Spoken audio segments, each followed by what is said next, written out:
Hola amigos, nos vemos nuevamente aquí en un tema muy interesante que va a ser en cuanto al estudio de la clasificación de los seres vivos, y para eso tenemos esta disciplina que se denomina taxonomía. Pero nos interesa saber de dónde ha provenido este término. Bueno, acá tenemos en cuanto entonces una definición etimológica y una definición actual. En cuanto a la etimología, nos dice pues que el término proviene de taxis, que significa orden, y nomos ley, o sea, la ley del orden, la ley de poder clasificar. Y una definición actual que me va a decir que la taxonomía es una disciplina que se encarga de ¿qué? De describir, de clasificar a los organismos, así como darle un nombre que en adelante los va a poder identificar en todo el mundo. Una historia, vamos a citar aquí al famoso Aristóteles, quien va a clasificar, o mejor dicho, va a separar a las plantas de los animales, y eso ya le da un carácter científico. Tenemos a su discípulo Teofrasto, que también se encarga su estudio en plantas y que la va a clasificar en arbustos, árboles, en hierbas. Tenemos al famoso John Hay, que también clasifica las plantas, pero las clasifica en con flores y sin flores, y las que tienen flores en monocotiledones y dicotiledones, que de eso vamos a hablar después. Tenemos al famoso Carlos Linneo, que destaca destaca de un modo muy importante, porque a él se le debe prácticamente todos los avances en cuanto a la taxonomía, ¿no? Bueno, se le da pues el apelativo de lo que es el padre de la taxonomía.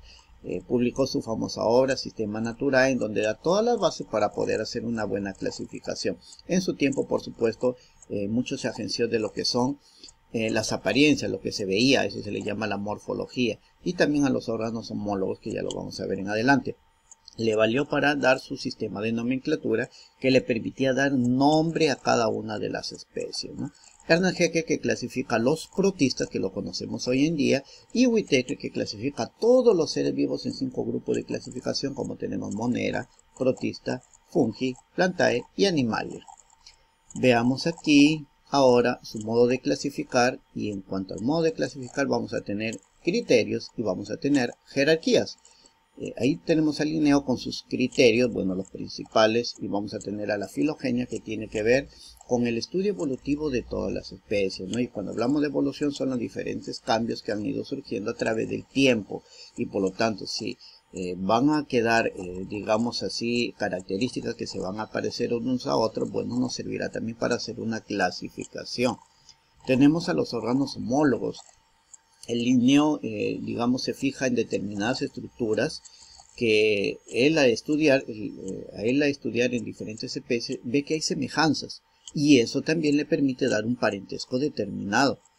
Tenemos la bioquímica, ¿no? Bueno, la bioquímica, que tiene que ver con el estudio de todas las biomoléculas o moléculas en los seres vivos.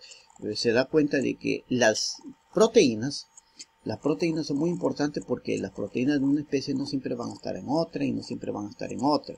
Son muy específicas para cada especie. Y si una proteína iba a estar en otra especie, de tal modo entonces que eso va a servir para, digamos, darle un ligamiento o establecer que hay un cierto parentesco. Tenemos a la citogenética, que viene a ser el estudio del cariotipo. ¿Y qué cosa es eso? Bueno, no viene a ser otra cosa que tu número completo de cromosomas. En este caso, para los humanos van a ser 46 cromosomas. Y tenemos el estudio en la actualidad. Ya no, ninguna especie se escaparía de esto. Si es que habría una especie nueva y se ha descubierto, pues necesariamente tiene que pasar por un bandeo o su mapeo cromosómico, su mapeo de ADN. Entonces, que prácticamente nos daría su estudio en cuanto a lo que es sus bases nitrogenadas. No te olvides que las bases nitrogenadas en el ADN serían adenina, timina, guanina y citosina, que eso ya se ha establecido en videos anteriores. Bien, tenemos aquí, por ejemplo, acá la imagen me está comparando estructuras que estamos viendo que son similares, entonces igual estructura, aunque la función sea diferente. Se trata pues aquí del criterio órganos homólogos. Tenemos proteína, ya sería el criterio bioquímico. Tenemos cromosomas, sería el criterio citogenética. Tenemos ADN, sería el criterio genética molecular.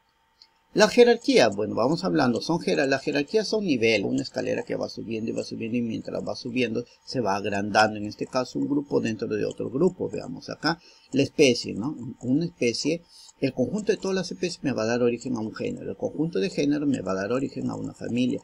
El conjunto de familia me va a dar origen a un orden. Y así sucesivamente, uno dentro de otro. Lo que va a hacer que cada vez el grupo se vaya haciendo más grande, ¿no? Entonces, aquí vamos a ver, sigue la clase, división o filo. Tenemos al reino y por último al dominio, ¿no? ¿Qué cosa es la especie? Es la base de todo, de todas las jerarquías o grupos de clasificación. La familia. Hay que tener algo importante, que cuando se trate de plantas le vamos a dar la terminación ACAE. Y cuando se trate de animales le vamos a dar la terminación IDAE. A nivel de orden, si se trata de bacterias, hongos, algas, plantas, le vamos a dar la terminación ALES, hormonales, por ejemplo, ¿no? División, se va a emplear el término división. Mira que aquí hay dos términos, división y filo, pero se usa división cuando se trate de plantas, hongos, algas. Por ejemplo, en cuanto a algas, yo digo, tenemos las plantas, por decirlo así, plantas, las briofitas, ¿no? División briofita. Y el filo, para animales y protozoos, por ejemplo, yo voy a decir el filo Mastigófora, ¿no? Sistema de nomenclatura binario. ¿Qué cosa es el sistema de nomenclatura binario? Bueno, bi significa 2 y prácticamente aquí el linneo donde coge de esas jerarquías taxonómicas 2 de ellas, ¿no? Bueno, ¿y para qué? Pues para establecer un famoso llamado el nombre científico.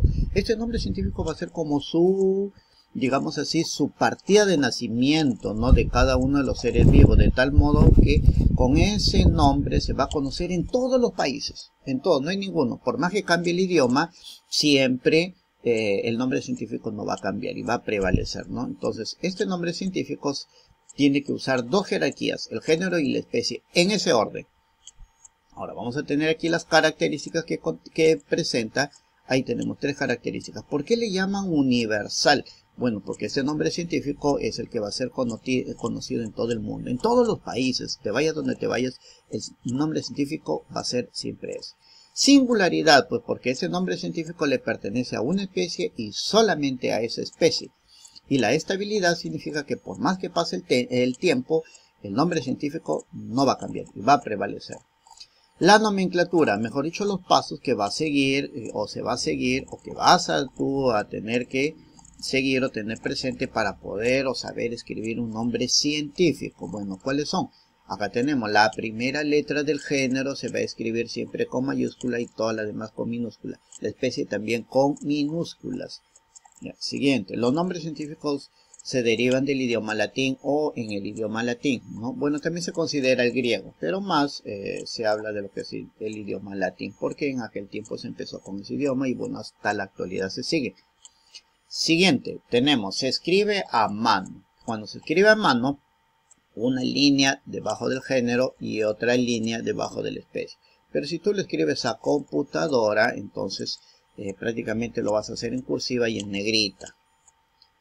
Siguiente, se abrevia la primera letra del género, sí se puede abreviar solamente usando su primera letra en mayúscula con un punto. Y continúa escribiendo con la especie, ¿no? Veamos un ejemplo. Acá tenemos lactuca sativa. Mira, yo lo he escrito, tenemos ahí, como está hecho a computadora, entonces está pues el nombre resaltado, ¿no? Como decir en negrita, aunque no está ahí en negrita, pero está resaltado, si no lo he puesto de otro color para que tú lo puedas visualizar. Lactuca sativa, que pertenece al nombre científico de la lechuga. Y lo puedes abreviar en el género, por supuesto, L. sativa, ¿no? Muy bien, entonces con esto prácticamente te he dado a conocer el mundo de la taxonomía en cuanto a su introducción, en cuanto a su generalidad, ¿no? Te indico también que no solamente te bases en esto, sino que tienes que prácticamente ir a consulta con ejemplos, y esto es importante porque vas a aprender mucho más. Eso sí, no te olvides, ¿no? Porque tenemos que seguir viendo los demás vídeos, ya que nos falta hablar en sí de la taxonomía, digamos propiamente dicho, porque falta hablar en monera, protista, fungi, planta y animalia. Bien, entonces nos vemos en el siguiente video. No te olvides.